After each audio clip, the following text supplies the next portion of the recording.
No rush, please.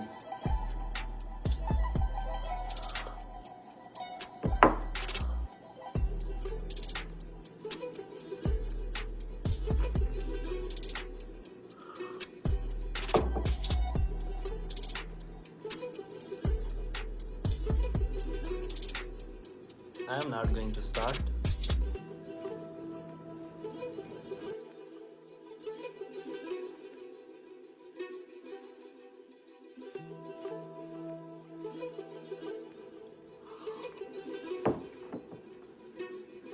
I want to finish this cup and then start.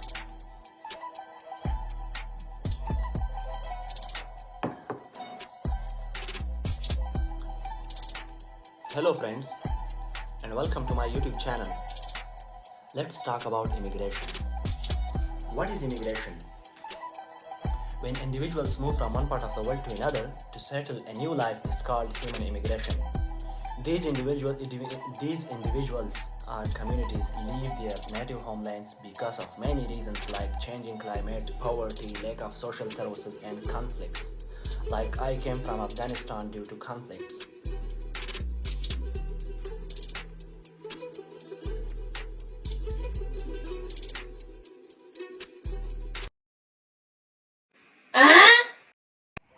But for a country like Canada with a vast landmass of 9.8 million kilometers squares, this policy has always remained an important element in social planning and economy. Listen to me, this is a big land, a land that is 15.5 times bigger than my ancestral homeland, Afghanistan, but with equal population. Let me make it more simple. Afghanistan, with around 38 million people, is comparatively less populated country in that region. Now you decide, how big is Canada? Immigration has a long and varied history and has in many cases resulted in the development of multicultural societies. Many modern states, including Canada, are well known for wide variety of cultures, ethnicities, and religions, which is the result of human migration from all parts of the world to this big land. This is the nation built from human immigration. The immigration policy of Canada has played significant important role in contribution to the Canadian economy and population. Since the Confederation, this policy has been used by the government to grow the population, settle the lands, and provide labor and financial source for the economy of our country. The vast lands of North America got significant fiscal importance as with the time the migration increased to this continent. After the formation of Canada as a country, the government and people felt the need to let more people come to this country to contribute to the Canadian society and economy. Canada's recorded population history begins in 16th century with the arrival of Europeans. The first European settlement in the north of Florida was established by French explorers. By 1600, these people built a fortress at place which is what is now Quebec City. Approximately 250,000 people came to Canada in 2001 to live here permanently, and surprisingly this number became double in 2021, and I was one among those who came last year to Canada. My suggestion to those watching this video outside Canada: are you looking forward to enjoying better life with more rights? I encourage you to think about moving to Canada. People who obtain a Canadian permanent residency and settle here are provided with the chance to enjoy many rights and benefits like freedom of life, freedom of speech, equality, and equal access to all public services. Let's talk about the benefits of immigration.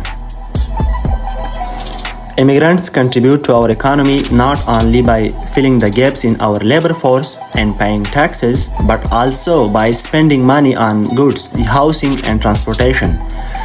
The income tax paid by these working Canadians pays for health care and other social welfare projects. This won't be wrong to say that Canada relies upon them and they rely upon Canada. This is the process of mutual benefits.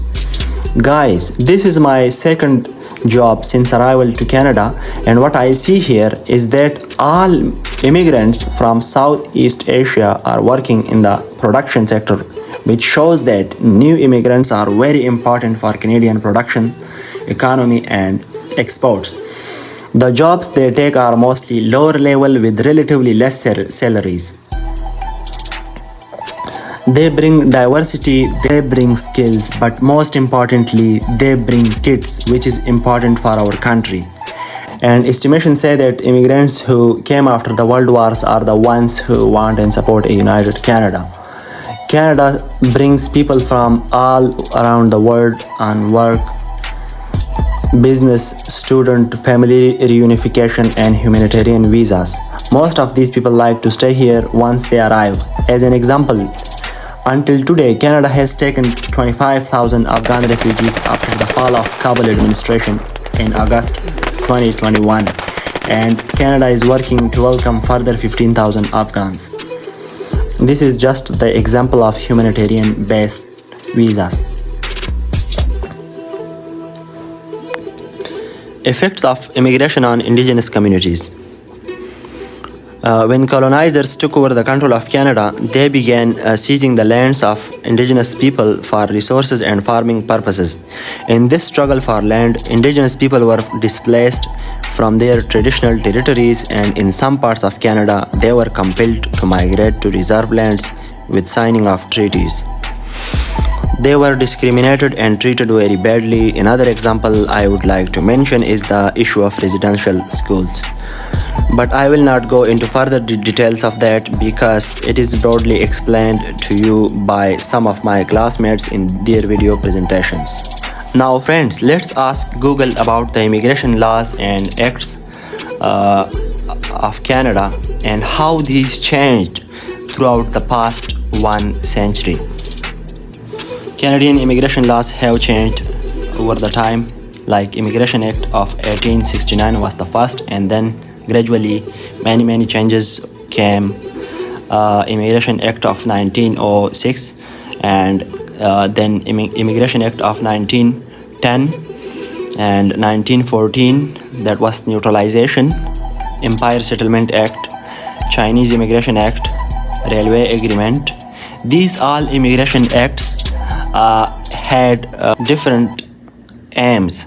Sometimes we applied restrictions on Japanese, sometimes we applied restrictions on Chinese, sometimes on South Asians, and sometimes we applied restrictions on Austro-Hungarians and Turkish people to not come to Canada to resettle. But now, currently, this policy, the last Immigration Act, is the best one which has changed and is more inclusive than ever before, and it allows everyone to come to Canada and settle regardless of color, regardless of religion, faith, or culture, as long as they are willing to follow the rules, laws, and respect Canadian Constitution. I'd like to mention that throughout the history of Canada, the Liberal Party has remained very partial and supportive of maintaining immigration laws and letting people come to Canada. But on the other side, the conservative parties that we studied about in the class throughout the course, they were not in favor and support of immigration policies and letting more people come to Canada to resettle. In fact, mostly the conservative parties and politicians considered immigrants as people who take over jobs, who take over opportunities, who take over the resources that are supposed for the people who lived here, who came here earlier. So this is the difference between liberals and conservative perception and policy about immigration. I would like to conclude my argument here. As we are in 21st century, which is the era of globalization and connectivity, the immigration policy of Canada, the current immigration policy of Canada is momentous for mutual relations with other nations, global reputation, economy, and increasing annual revenue. Thank you everyone for watching my video. Best of luck and have a healthy and happy 2023.